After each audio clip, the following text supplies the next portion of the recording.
Hugo, well done. 2 goals, 3 points. The perfect day for you. Yeah, I wouldn't say perfect because I know I could score way more today, but obviously the most important was to win in front of our fans, so it's a good day at work, yeah. Quick start, was that always the plan, to get the early goal? I mean, the ball came quick. I tried to be ready, but yeah, obviously when you start a game, you don't expect a ball to come at the first minute. But yeah, I try to be always ready, and that's good to start the game with 1-0. And the second goal, an old-fashioned centre-forward's header from Salah's corner. Yeah, it gave me a great ball. I just had to be in a good place, and that's what I did, and easy to finish. You said you should have got more. It might have been a hat-trick, mightn't it, today? Yeah, I was looking for the hat-trick, but it's going to be another time. But yeah, it's good, 2 goals. It's been a good week in the end for Liverpool. A club really coming together, a team coming together. Yeah, I mean, we try to stick together, work together. Even today it wasn't easy. At the end of the game, we have to stay compact, stick together, because when we are in that position, it's difficult to get a result. But yeah, happy today because I think we deserve. We did a great week, and let's continue. What's the minimum requirement now for Liverpool? Top 4? When you play for Liverpool, you just have to win games. So hard to answer, but when you see the games coming, we are Liverpool. We need to win.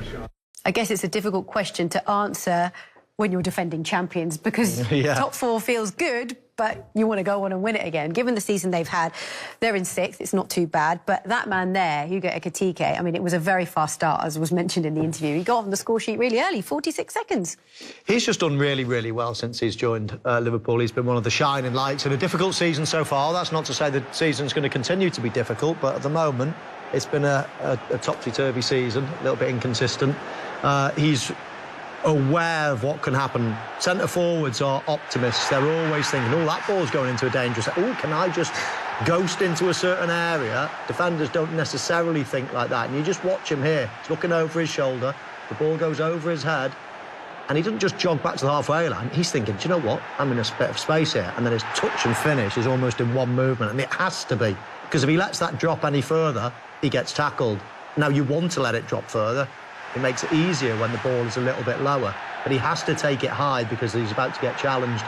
So it's a quick finish. It's really good finish. Yeah, good anticipation, isn't it? Like you say, just typical centre-forward, loitering when defenders are trying to pick up a line and kind of get together.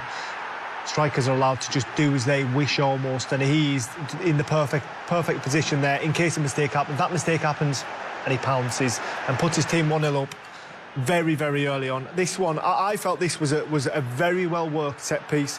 There's a couple of movements in this, a couple of Konate and I think it's McAllister move people around. We see Konate, he's going to drag 2 Brighton players away. Then we're going to see him come in the back here. Obviously, that's him heading the ball. No one's near him. This is criminal defending from Brighton. This is like debrief material. They will look at this and be very disappointed. And we'll see McAllister here. He just eases Belieber, who would either challenge for this ball, or if he doesn't challenge for that ball, he drops back onto that back post to protect it, and that's exactly when the ball goes in. So really well worked corner by Liverpool, but extremely poor defending by Brighton. Kirkes on the goalkeeper as well, Seema. He was there was almost 3 actually, all blocking that area, so nobody could get to the back post. We've seen it so many times. Arsenal have been very good at it this season, but it was a well worked one. And what about Mo Salah's performance? We've been talking about him for most of the show. What did you make overall of his performance? Because he did get an assist for that second goal. Yeah, I suppose he knocked a corner in. Yeah. He did fine. He did quite well. He was quite unselfish at times. Put in a shift. He was running a lot more than in previous games. He would have been desperate to get on the score sheet, of course, but he did okay, absolutely. I mean, that's a good strike. You can't do much more than that. As you mentioned, he's knocked a corner in for the goal. So, yeah, a good day's work. Listen, when you win 2-0, the world looks rosy no matter what. But I think everybody at Liverpool will be pleased that he's back in the fray. They've won the game, clean sheet, and service has resumed in many ways. I think one of the big positives for Mo Salah this afternoon for Liverpool, see there, I mean, he got himself in good positions, was wasteful at times with assists and shots, but body language for me was much more positive in a Liverpool shirt, and that is what you would want. You'd want that kind of reaction after falling out with your manager. He does continue to make history as well. When you look at goal involvements for a single club, he now tops the table with 277. So that just outlines his contribution to Liverpool and to the Premier League. But let's talk about the full-time scenes, because we saw him on the pitch applauding the fans, tears in his eyes a bit emotional, but that might be because of everything that's happened this week. It could be because it might be potentially the last time we see him in a Liverpool shirt, or it might just be the emotion of a week. What do you think of this, Glenn? I think tease is a stretch, Seema. He does look slightly emotional, and it is kind of a goodbye, but it is a goodbye because he is going to AFCON. Let's put that into context. We don't know what's going on in his mind. He might want to leave the football club. Who knows? There might be an agreement between the club and himself to play today and say goodbye in your own way. Who knows? That's the thing. We don't know, do we? But what we can say is it was a really nice exchange between him and the fans. Yeah, exactly. And there was a little bit of a question mark to, whether he was going to get that real good reception, let's say, from the fans, because a lot of people that you hear were taking the side of Arne Slot. Not that he was against it. It wasn't a duel, but it was Mo Salah against the club in many ways, wasn't it? And they were obviously taking the side of the club. So I thought there might be a few jeers, a few boos, but there was none of it today. And he'll be delighted with that as well. All that he's done for the club. It would be awful to finish his career at Liverpool, getting booed off. But that never happened. And hopefully that was, I'll see you in a month or so, because I'm off to represent my country. And, as I say, normal service has resumed. Hopefully it's not a goodbye, I'm going, and I'm going for good. We certainly hope so, because we love him in the Premier League and for Liverpool, of course. Liverpool in general today, let's talk about matters on the pitch. They're up to 6th in the Premier League table after what has been a really turbulent time on the pitch. What did you make of their performance overall, and what improvements did you see? I thought Liverpool's performance was enough. That's what I would say. I think they were wasteful at times. I think they got into good positions. They could have put the game out of sight. I think they played better probably first half than second half. I think Brighton really came into it. And when you get a look at a balance of it, there will be a worry for Liverpool, I think, to a certain extent. The amount of opportunities they shipped to Brighton. Brighton were wasteful in front of goal. I think they had more expected goals, Brighton, and to lose the game 2-0 and have more expected goals tells a story that you weren't very clinical. So even though it's 2-0, it's a clean sheet, Mo Salah was back in the field, and it's all positive for Liverpool. I still think when you look deeper than just the result, there will be slight worries there for Liverpool. Do you think the same? Yes. Obviously, they're not playing at their very best. They have done in patches this season, but they've not been consistently very good. I do feel at the moment they need to score the first goal all the time, because they are quite vulnerable. They do concede chances. But, the confidence that gives you, keeping a clean sheet and winning another game after going away in Europe, playing a tricky game in Europe, that can only... this is a seriously good team.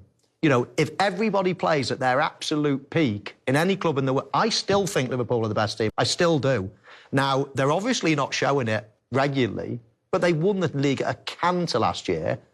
And they've signed incredible players, invested for the future, and these players are going to come good.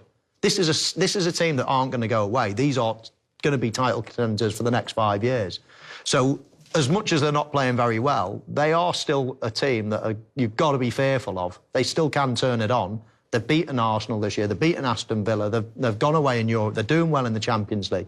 I mean, everyone's talking about this disaster, but they're top 6 and flying high in the Champions. It's not a disaster just yet. Long way to go as well. So, and loads of time, loads of room for improvement. These new signings are only getting better. Look at Ekitike today. They're only going to get better. And Wirtz, where do we think he's only going to get better? He's so talented. He's and getting he's just gradually, he is getting there. You see a couple of things he does, and it just leaves you, oh, my word. This guy could, if he can do more of it, then we're going to be watching something pretty special in the future. But again, He's going to get better. He's going to get used to it. He's going to get used to his teammates, the new league, etc. So lots to be positive about. Liverpool aren't purring at the moment, but they will be soon. There's no doubt about it. They will be soon. And that's quite scary to the rest of the league. If they're not at their best and they're sixth, then when they are able to find that formula to just get ticking again as they did last season, they could be serious title contenders once again. Yeah, they're a team in transition. They made a lot of signings in the summer, and it's getting those kind of players in and finding a concoction that suits the old and the new. But like Mike said, I think the talent in the squad, when you look at Liverpool on paper, they're an amazing group of players, and you sometimes think, how have they churned out the results they've churned out early on in this Premier League? True. It's like, and off the back of starting the Premier League really well as well. So once they grow in belief and in confidence, I think Mike was right. I think they'll be in and around the top of the Premier League for many years to come. Howard, Robbie Earl, Rebecca Lowe. So he started on the bench. He came on in that first half. He had a few looks at goal, but nothing, Tim, went his way.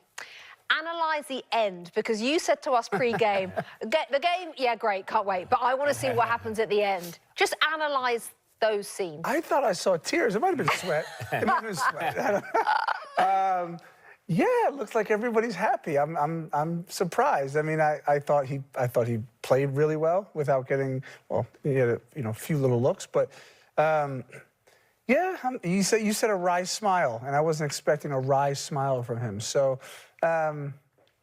It's a turnaround, isn't it? From where we were last week, from where we were in midweek when he was left at home and he took a picture of himself by himself in the gym, to playing most of a game.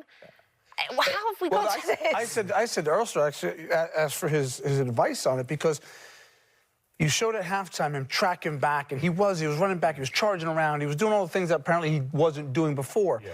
But I just don't see a world behind the scenes where he goes, after saying what he said and feeling that that he's been thrown under the bus, that he says, "Okay, Gaffer, I'm sorry, and I'm going to do everything you said." Like, I just don't see a world. So that's why I said to you, like, why then is he doing those things? Is it selfish? Is he trying to impress? Like, what's actually happening? He doesn't want to make a mistake today. I mean, it's really difficult to read that situation unless you're in that dressing room or know what's going on. I don't think a decision's been made. I still think there's talk to be done. But what I do think today, Bex, in what we've seen, and he's come on and he played his part, could have well easily have got his goal. If they decide collectively that he is to move on, he hasn't gone through the back door. He's not played. If he hadn't played, if he hadn't got on the pitch, it's almost like he's been ushered out of the club. At least he's gone through the front door. We've seen him. He played the game. He's cheered the Anfield crowd. Let's wait and see what happens, but I still will be surprised to see him in the shirt. Yeah, no, and that's what I totally agree with you. I think there's another chapter here, but and I mentioned to you, Bex, Salah won then. In this whole battle, Salah won. He chucked his toys out. He said, "I'm being treated." Does he won if he leaves the football club? No. That's the grey area. If he leaves the football club, then he doesn't won. But if he's saying, I've been thrown under the bus, I've been the one to blame, and then he gets put back in today, I think he won. But yes, if he leaves, then no, he hasn't won. Does he have another problem? I mean, he has a lot of problems, Arne Slot. Does he have another problem with Hugo Ekitike scoring goals, but Alexander Isak not? Well, let's put the Mo Salah thing to one side and go there. I mean, Hugo Ekitike probably isn't going to get any headlines today, and he scored 2 goals. He's got 4 goals in his last 2 Premier League games and looks like their most threatening forward. Feel really sorry for this kid because he's come in for big money, he's delivered, and he's not probably had the sort of headlines that he should. Well, if Mo Salah talks, we know he doesn't talk often, but when he does, he has something to say. So if he does... Welcome back to Premier League Live. Lots to get through. So let's talk all about Liverpool against Brighton. Liverpool have the 1-0 lead, and it was a very, very fast start. A very fast start indeed, yeah. I mean, I said at the start that first goal could be important here because Liverpool have been going to pieces this season once they get, a bump in the road, let's say. But it's a bit of a helping hand from Minte. He tries to clear the ball, but he knocks it into a dangerous position. Joe Gomez, very brave. I don't think that was intentional. It was more of a brave challenge. And then what a lovely finish. Touch and finish from Ekitike. He's got a couple of problems here because obviously he's got Lewis Dunk breathing down his neck. He wants to probably let it drop a little bit lower than that, but because Dunk is about to challenge him, he has to take it really, really early, and that's quite hard. When you take things early, they normally go higher because you need to drop a little bit lower, but he almost touches and takes it in one movement there, Glenn. Yeah, I think he catches that Bart Verbruggen off, I think, probably balance slightly, because he catches it so early, the way he controls and hits it. But, I mean, from a Brighton point of view, the way to start a game away at Anfield, clearing it into that area of the pitch is really, really disappointing. And now it's an uphill battle, but a brilliant start from Liverpool and Ekitike. And I thought they were very good throughout that first half. Really good Liverpool. Yeah, you could see a lot more energy. They played with a lot of intent. And look, we saw the fastest goal so far this campaign, 46 seconds. So let's talk about the man that we've all mentioned just a couple of times today, Mo Salah. Of course, he was talk of the town. He's been the talk of all the headlines and discussions over the last, few days. He started today on the bench. And we all had conversations, as you probably have at home, Liverpool fans, about when he might come on today, if we would see him. And actually, Arne Slot was forced to bring him on because Joe Gomez went off injured. It all kind of came together. Perfectly. Yeah, as if it was the plan in many ways. But as soon as Joe Gomez went down, I thought, wow, that's Szoboszlai right back. It's going to be Mo Salah coming on. And lo and behold, there he was getting stripped. Now, I'm not sure what the viewers think around the world, but that's not Mo Salah passing the ball there. He normally shoots, but I think he's trying to be on best behaviour at the moment. That was a great move, and if that had nestled in the corner, it would have been amazing. But good to see him back. I'm sure Liverpool fans are pleased to see him. And he received a very nice reception, because we weren't sure what the fans were going to do or how they were going to react, and very unselfish as well. Brighton, couple of chances for them. Yes, a couple of chances. Pretty blunt, I think. Brighton is safe to describe them. We say this is early on. Minter, I said he was the main threat. Can't quite get enough curl on this shot. Worries the goalkeeper, but I think Alisson's got this covered, in all honesty. If that curls any further, that big right pause spreading out there. And this one was where Gomez makes this kind of underlapping run into the box and can't quite... I think we agreed, didn't we, more that he needed to lift that, didn't we? It's not an easy skill, is it, when the ball's going away from you to lift it, but that's what he's got to try to do. Just sweeping it, helping it on, was never really going to score against a goalkeeper like Alisson. And then this was at the end of the half-seamer where, I mean, this is a yellow card, but I've seen people being given a red card for that. It's high, it's reckless. I think if the referee brandishes a red card, I don't think anyone questions it here. I feel as though Gomez is very unlucky. It's extremely late, it's extremely high. The one thing I think may get away with, I don't think he quite catches him with his studs, but it's not pretty, and he's lucky to be entering the field of play in the second half. Absolutely. I mean, when you look at that second angle, it doesn't look great, does it? But yeah, he's still on the pitch, but I think he's got 5 yellows now, so he'll miss the next game. I mean, what happens today now, and we're going to find out, that's the beauty of it, but what happens today when he warms up, when he comes on the pitch? Does he get booed? Does, you know, this is, you know, emotions are still quite high, you know, and strong, I would say, around Anfield.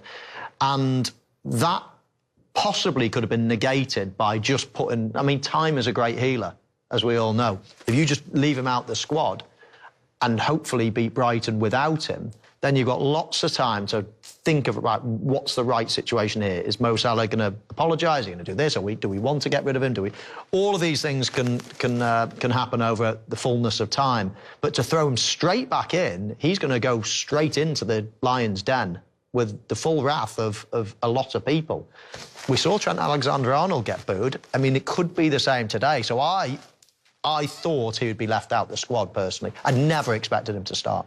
What do you think the reaction will be then? Because, as Mo just said, we all know what the Anfield crowd is like. We know what Liverpool supporters are like. They are fiercely passionate. And I think that Arne Slot, with this whole saga, has probably come out looking a little bit better than Mo Salah in most people's opinions. So what are the fans going to say? How are they going to react, do you think? Well, I think it's going to be split. There will be voices in Liverpool that will boo him. And obviously, when you listen, boos sound a lot louder than cheers at times. So I'm sure there's going to be a little corner or a section of Liverpool fans that do boo him. I only think Arne Slot can come out of this well, because Mo Salah has got to be on his very, very best behaviour today, and that's when he enters the field of play, when he's warming up, whatever the context may be, he needs to perform. He's said his piece. Now it's time for him to perform when he does enter that field of play.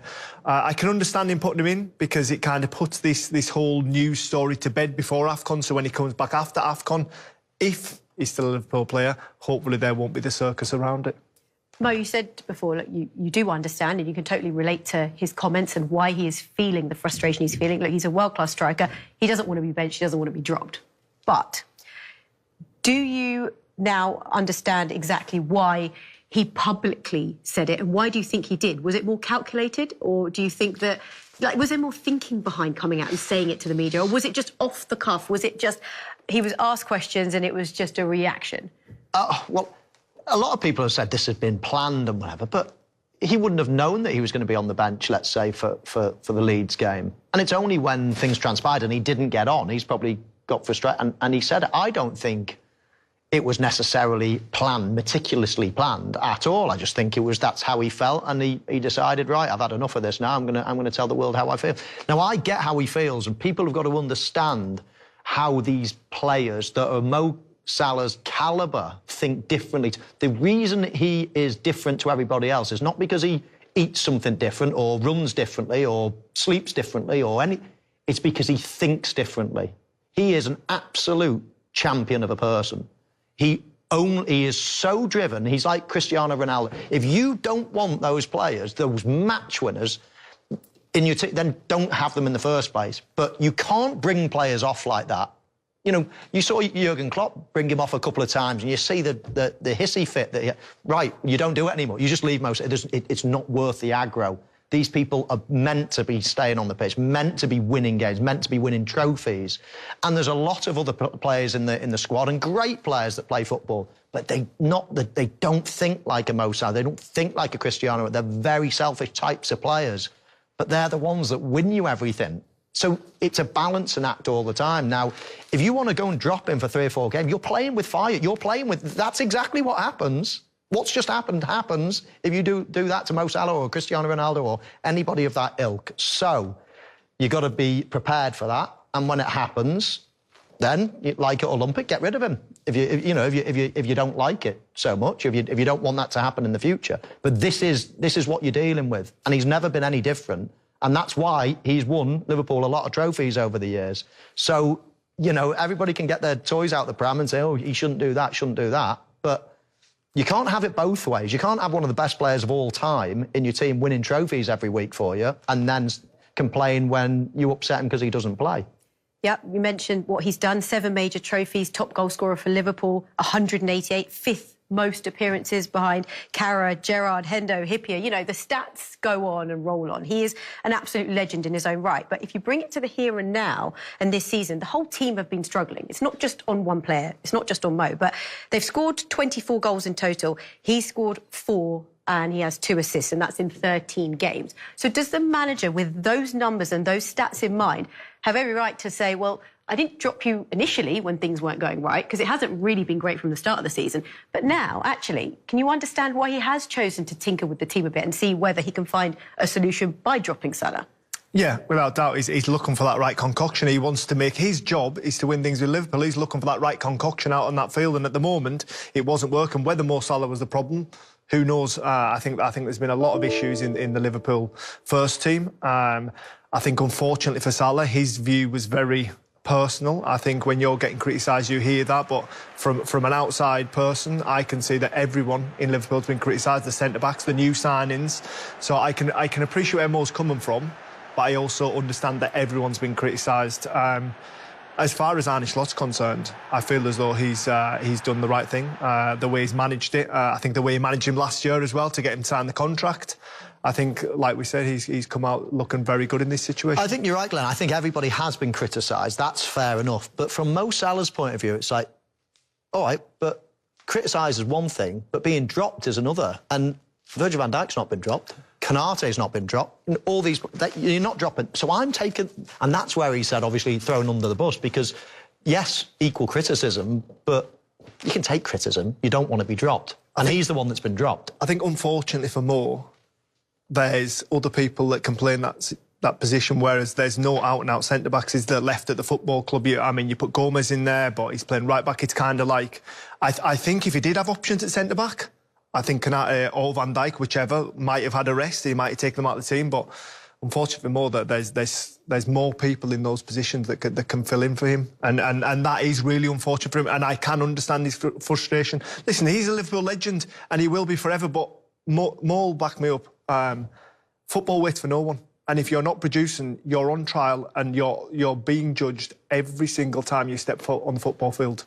To just talk about your point there as well, Sima, in terms of, yes, finding a new balance because they're not doing well, so let's try put Mo Salah on the bench. That's all well and good. But if you ask Arne Slot, even at that point, what's going to be your team towards the end of if you're playing in the Champions League final, if you're playing the biggest game in the Premier Leagues, you know, at the end of the season, who's going to be? He would definitely envisage Mo Salah being in the team. I mean, they signed him on a new 2-year contract. They didn't sign him for the future. This is the here and now. Keep winning us trophies, mate. Did they expect it to be this? They didn't. And he hasn't quite been performing to the level. But nobody has. Nobody has. Nobody has. And he'll look at it thinking, well, it was all going swimmingly. You know, like, the only difference this season is you've signed a few different players. And I'm getting the blame. Yeah. Hang on a minute. We were all doing well. We were all winning everything all the time. And now you're signing millions of pounds worth of players and they can't lace my boots. They will never get near my numbers. And I'm the fall guy. It's like, I've just won 7, 8 years of trophy after trophy after, and I have a few bad games and you drop me. Well, these aren't setting the house on, you know, setting the world on fire either. I mean, it's like, why am I the fall guy? I totally get how he thinks. I totally get how he thinks. Would you have been so public, though, if it was you? Because I'm sure in your that's career... the point. That's the whole problem. Yeah. You can think all this, and I would have thought that. Glenn would have thought that. You know, this is harsh, but you cannot say it. And I mentioned it the other day. You look at someone like Andy Robertson, he must be feeling exactly that. Hang on, this lad called Kirkes has come in. Yeah. He's not playing well. I've won everything. Every time I get asked to play, I'm playing fantastically well. Like, but Andy Robertson is a professional. He pats him on the back. He's a great leader. He's a great pro. He says nothing. And all of a sudden, everyone thinks he's a dream, a model professional because of that. And he is. But he's not. But you won't win the league just with Andy. You will win it with Mo Salah, and that's the difference. You've got to treat people differently.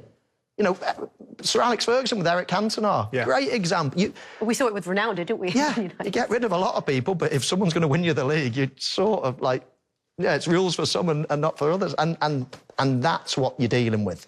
And Liverpool have chosen to deal it like this. This are the repercussions. I'm not saying Mo Salah's right, far from it. I think he was wrong to say it, but it's a quite a natural happening, let's say, what's gone on over the last week or so. OK, do you know what? I think we could spend the whole hour talking about this because it really is fascinating. There are arguments for both, but Mo Salah does start on the bench today. Let's look at the full team news and bring you right up to date with the current state of play. So, for Liverpool against Brighton, there are 2 changes to Liverpool from that Leeds draw, with Gomez and McAllister in for Bradley and Gakpo. And as for Brighton, 2 changes from that West Ham draw, with Crudo and Hinshelwood in for Dukopia and Welbeck. I don't know why Welbeck has been dropped, but possibly tactical or maybe rotation there. We'll get Glenn's thoughts in a moment. But this Liverpool side, they really need to go out and win today, surely, at home. In everything that's happened, they'll want to get those 3 points. Well, of course they'll want to, but they're not in great form. They actually seem to start games reasonably well. And then, all of a sudden, if something goes wrong in-game, they seem to fall to pieces. And that's a sign to me of confidence, of, oh, no, here it goes again. So I expect Liverpool to be in total control for the sort of first 15, 20 minutes, and they really need to score in that time and gain that confidence. When they score first, they rarely drop points. They've got a great record this season, but when they concede first, they cannot win a game and everything just falls to pieces. So they need a good start. They need to build that confidence, and once they do, then hopefully they can keep that going. But Brighton are a funny team, aren't they? I mean, they can beat anybody on their day. They can. Actually, funnily enough, looking at the table from this time last year, they're in exactly the same position, give 1 point. There's just 1 point better off than this stage last season, exactly the same place. How do you assess the team's performance so far this season? I think it's a team that could get better and better. They signed a lot of players a couple of transfer windows ago, spent a lot of money on potential and on talent, and they're still getting to grips with the Premier League. They're still finding their feet. They're still not the finished article, so that they're growing as a team. When I get a look at that side, obviously no Danny Welbeck, which is a disappointment, but I think that's an age thing, just balancing games. The main attacking threat is Minter on that right-hand side. And I think Mo's right. First goal at Anfield is crucial. Whereas Brighton, it's been the perfect build-up. No one has Absolutely. spoken about them. They've been able to get on with their business. All the noise has been about one man. And also, they do not want that one man on the pitch at all. They're happy with Salah on the bench. The question now, though, is do you think we're going to see him? Will he come on? If so, how long for? Well, there's no point putting him on the bench if you've not got an intention to play him. I mean, and that was probably one of the problems as well. If he had come on against Leeds, he would still be very annoyed, but I'm not sure he would have said anything. But against Leeds, they were drawing 2-2. They drew 3-3 in the end. But, I mean, they really needed him. Yeah. And to not bring on your winning, your match winner, your biggest match winner in the squad, that was probably the thing that just blew his head off in the end. And he felt like he had to say, yeah, but now he's on the bench, he's absolutely got every chance of coming on. And I'd be surprised, actually, if he doesn't come on today. Glenn? I think it depends which way the game goes. If Liverpool, if the game's in the balance, if Liverpool are behind, I fully expect to see more Salah. If Liverpool are 3-0 up, now I think that is a big question if he comes on then. And if he does come on then, is it a swan song? Welcome to the Deep Dive. So today we are going straight in on Liverpool's recent 2-0 win over Brighton. And this deep dive is about so much more than just the scoreline. We've gone through all the analysis, and our mission is really to unpack two, completely conflicting realities. Right. You have the quiet tactical efficiency on one hand, and then the huge noise around Mo Salah's return on the other. Yeah, and we're looking past those headlines to find what really happened. What you're going to learn here is all about the subtle genius of a set piece, why some players just need to be managed differently. And how a clean sheet can actually hide some pretty serious problems. Exactly. Okay, so let's unpack this. We have to start with the man who actually got it done, Hugo Ekitike. Yeah. His goal at 46 seconds, I mean, the fastest of the whole campaign. The analysis showed it wasn't just the speed, but the instant calculation he had to make. Absolutely. The source material called it good anticipation, but it was, it was more than that. He was about to get closed down, which meant he had to execute this high dipping finish with just a single quick touch before the ball had even settled. That's a high difficulty one movement shot. It is. Yeah. It's the sign of a typical center forward who just plays with that kind of optimism. And his second goal, well, that was like a tactical clinic. We hear the phrase, well-worked set piece all the time, but why was this one so good? It was pure misdirection. Classic stuff. It started with a Salah corner, sure, but the key part happened off the ball. Okay. You had Konate and McAllister, and their whole job was this dragging movement. They pulled the two main defenders toward the near post. And that created the space. It created a protected zone, basically. It gave Ekitike a free run for the header. Now, yeah, some sources called Brighton's response criminal defending. You can see why. But the setup was the real reason it worked. So Ekitike is, for now, Liverpool's most threatening forward. 4 goals in his last 2 league games, a real shining light. And yet, his performance almost immediately took a backseat. It did. And here's where we pivot to the Mo Salah saga. Right. Was benched. But then Joe Gomez gets an injury, and Salah's forced onto the pitch.